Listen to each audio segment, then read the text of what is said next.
Live from Southwest Florida's morning news source. This is Fox 4 News Rising.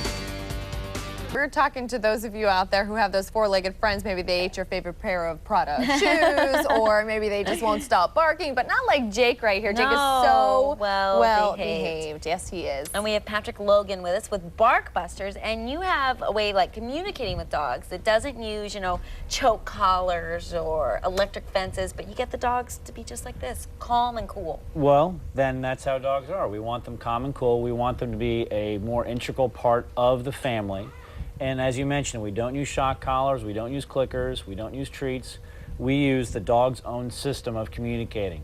Which we learned a little bit about today. Jake was like, you know, hanging out with us, and I was petting him, and he kept putting his paw, like, I was like, oh, how cute, he's giving me his paw. Let's shake. But you were explaining, Patrick, that that's actually a form of communication. It's a form of communication. Basically what we try to do, well, what we do is we shift the balance of power, so to speak, in the house. Normally, if there isn't a good leader in the house, the dog will look around and basically take charge, and that's where we get the dogs that pull owners, the dogs that charge the front door, the dogs that bark at everything in sight, and the list goes on. What we do is we work with the dog, and more importantly the owners, show them a few basic things and shift that balance of power to get the owners back in charge of their house and have a better relationship with their dog. And the unique thing about this is you come to the house, so you're in the dog's environment. Right. It's not like they're at school with 14 other dogs running around. No, I mean, just like with any kind of educational environment, we want to make sure it's very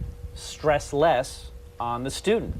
It's more convenient for the owners, and it is extremely effective.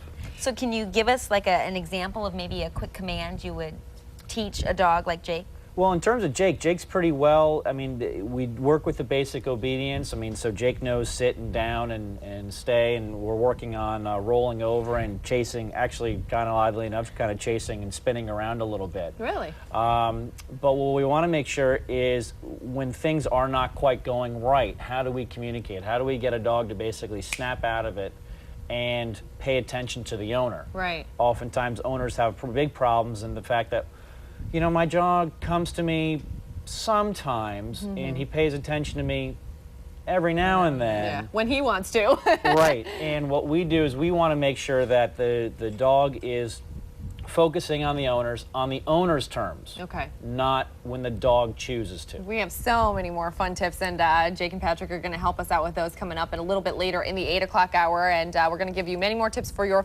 four-legged friends. But if you want to get in touch with Patrick, you can give him a call. That number on your screen, 1-877-500-BARK, or send them an email, swfla@barkbusters.com. Lots of fun. Thank you so much for joining us this morning. Thank you. You too, Jakey Wakey. Yes, I love you. You're so cute.